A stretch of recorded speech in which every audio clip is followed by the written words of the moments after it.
Senior सहाफ़ी मोहम्मद हनीफ का कहना है कि पिछले एक लंबे अरसे से अनवर मकसूद पाकिस्तानियों की तीसरी नस्ल को हंसा रहे हैं। अब सूरत हाल ये है कि वो स्टेज पर आकर मुंह भी नहीं खोलते, लोग हंसना शुरू हो जाते हैं, ताली बजाने की तैयारी करने लगते हैं। मोहम्मद हनीफ के मुताबिक गुज़श्ता चंद सालों में अनवर मकसूद का मज़ाह दरबारी कम और बागी ज्यादा होता जा रहा है। अब वो अस्करी इदारों के कभी कभी जर्नेलों के नाम लेकर लतीफे सुनाते हैं। हो सकता है वो भी पाकिस्तान के बहुत से बुजुर्गों की तरह सारी उम्र हर स्टैब्लिशमेंट का हिस्सा या हवारी रहने के बाद अब हकीकी आजादी के मुतलाशी हों। लेकिन इतने बुजुर्ग लतीफे बाज को ये पता होता है कि उसके सामीन आजकल किस बात पर हंसेंगे। अनवर मकसूद को पूरी तरह अंदाजा है कि वो खान का नाम लेंगे तो ताली बजेगी, अस्करी इदारों पर चुटकुला सुनाएंगे तो हंसी और ताली दोनों सुनाई देंगी। अनवर मकसूद टीवी प्रोग्रामों की मेजबानी भी करते हैं, गीत भी लिखते हैं, सुना है अच्छे खासे मुसव्विर भी हैं,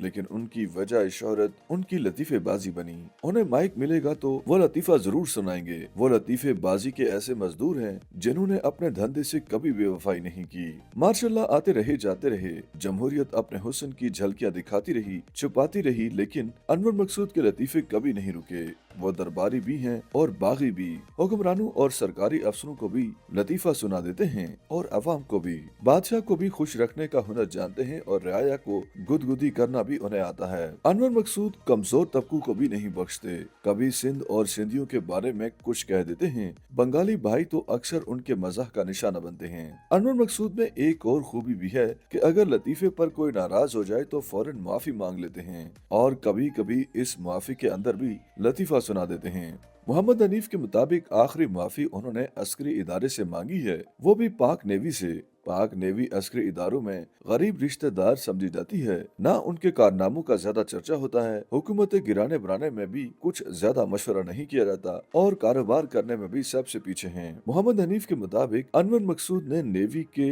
शहदा के बारे में एक फिसा सा लतीफा सुनाया, लान तान हुई। अनवर मकसूद अपनी माफी के साथ फौरन हाजिर हो गए, नेवी के अफसरों के साथ अपनी दोस्ती के किस्से सुनाए और बगैर पंच लाइन के ये लतीफा भी सुना गए कि वो 50 साल तक एडमिरल मंसूरुल हक के दोस्त रहे और बाकी सीनियर अफसरों के साथ ताश खेला करते थे। मोहम्मद हनीफ के बकौल उनके सामीन को शायद ये याद ना हो कि एडमिरल मंसूरुल हक गालिबन पहले 4 स्टार जनरल थे जो करप्शन के इल्जामात पर बरतरफ हुए।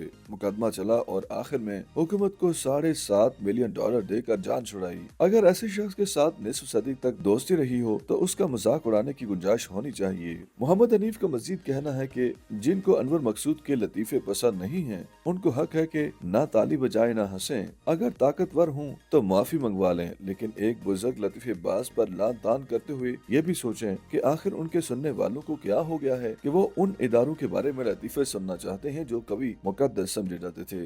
अनवर मकसूद के लतीफों से तो कोई नहीं डरता, लेकिन उनके लतीफों पर हंसने वालों से शायद इदारों को कुछ खौफ आना शुरू हो गया है। YouTube पर गूगली एंटरटेनमेंट देखने के लिए youtube.com की सर्च बार में गूगली एंटरटेनमेंट टाइप करें। गूगली एंटरटेनमेंट के पेज पर सुर्ख रंग के सब्सक्रिप्शन वाले बटन पर क्लिक करना ना भूलिए। YouTube पेज पर अपलोड होने वाली वीडियो से बाखबर रहने के लिए बेल आइकॉन पर क्लिक कीजिए।